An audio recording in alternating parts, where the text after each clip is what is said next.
Bismillahirrahmanirrahim. Assalamualaikum warahmatullahi wabarakatuh. Alhamdulillahi rabbil alamin. Wassalatu wassalamu ala asrafil anbiya'i wal mursalin wa ala alihi wa sahbihi ajma'in, amma ba'du. Yang pertama, marilah kita bersyukur kepada Allah Subhanahu wa taala sehingga Ia telah memberikan kita nikmat iman dan Islam. Yang kedua, salawat dan salam marilah kita kirimkan ke ruh baginda alam, yakni Nabi besar Muhammad sallallahu alaihi wasallam, dengan lafaz Allahumma sholli ala sayyidina Muhammad wa ala ali sayyidina Muhammad.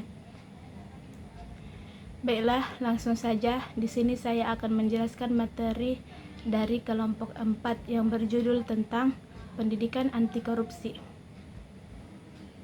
Sebelum lanjut, pendidikan anti korupsi. Korupsi berasal dari bahasa Latin yaitu corruptio atau corruptos.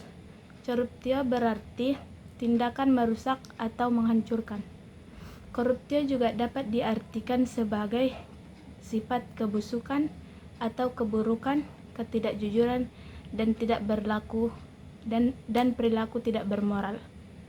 Bentuk-bentuk perilaku korupsi. Yang pertama, kerugian keuangan negara. Yang kedua, suap menyuap. Yang ketiga, penggelapan atau pencurian. Yang keempat, pemerasan. Yang kelima, perbuatan curang. Selanjutnya saya akan membahas tentang jenis-jenis korupsi. Jenis-jenis korupsi ada 5. Yang pertama, penyuapan. Yang kedua, penggelapan atau pencurian. Yang ketiga, penipuan. Yang keempat, pemerasan. Yang kelima, favoritisme.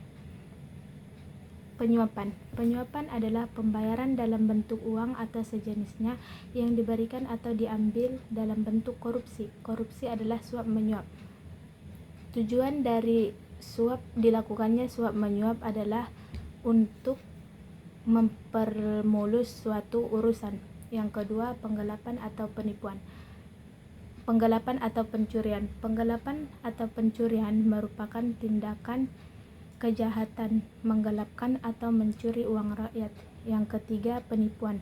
Penipuan dapat didefinisikan sebagai kejahatan berwujud kebohongan, penipuan dan berperilaku tidak jujur. Yang keempat, pemerasan. Pemerasan adalah korupsi dalam bentuk pemerasan, merupakan jenis korupsi yang melibatkan aparat dengan keuntungan sebagai imbal jasa pelayanan. Yang kelima, favoritisme. Favoritisme adalah bisa juga dikenal sebagai pilih kasih atau merupakan tindakan penyalahgunaan kekuasaan. Penyebab dan faktor dari kasus korupsi ada 2. Yang pertama, faktor eksternal dan faktor internal. Pertama, saya akan menjelaskan penyebab dan faktor dari kasus korupsi yang internal. Yang pertama, sifat serakah atau tamak atau rakus manusia. Keserakahan dan tamak adalah sifat yang membuat seseorang untuk mendorong melakukan korupsi. Seseorang selalu tidak merasa cukup atau tidak merasa puas atas apa yang dimilikinya. Selalu lebih. Dengan sifat tamak, seorang menjadi berlebihan mencintai harta, padahal bisa jadi hartanya sudah banyak atau jabatannya sudah tinggi. Yang kedua, gaya hidup konsumtif. Sifat serakah ditambah gaya hidup yang konsumtif menyebabkan seseorang mendorong untuk melakukan perbuatan korupsi. Yang ketiga, moral yang lemah. Seseorang yang memiliki moral yang lemah akan mudah tergoda untuk melakukan tindakan korupsi. Selanjutnya, yang kedua, faktor eksternal. Yang pertama, adanya aspek sosial. Yang kedua, aspek politik. Yang ketiga, aspek hukum. Yang keempat, aspek ekonomi. Yang kelima, aspek organisasi. Upaya yang dapat dilakukan untuk mencegah kasus korupsi. Yang pertama yaitu transparansi. Membuat semua proses dan keputusan menjadi terbuka dan jelas. Yang kedua, melakukan pengawasan. Mengawasi dan memantau semua aktivitas untuk mencegah korupsi. Yang ketiga, mengadakan hukuman yang tegas atau membuat hukuman yang tegas.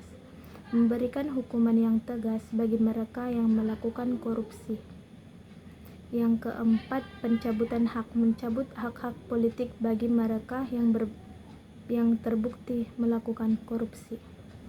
Contoh, saya akan menyebutkan contoh-contoh korupsi. Saya akan mengambil dari contoh korupsi di kampus. Contohnya seperti mencontek saat ujian. Mencontek saat ujian merupakan tindakan kecurangan atau korupsi dengan tujuan untuk memperoleh nilai yang lebih tinggi. Yang kedua, membeli tugas makalah dari orang lain. Membeli tugas makalah dari orang lain dengan tujuan untuk memperoleh nilai yang lebih tinggi merupakan contoh kasus korupsi. Yang ketiga, menyuap dosen untuk memperoleh nilai yang lebih tinggi. Contohnya seperti menawarkan uang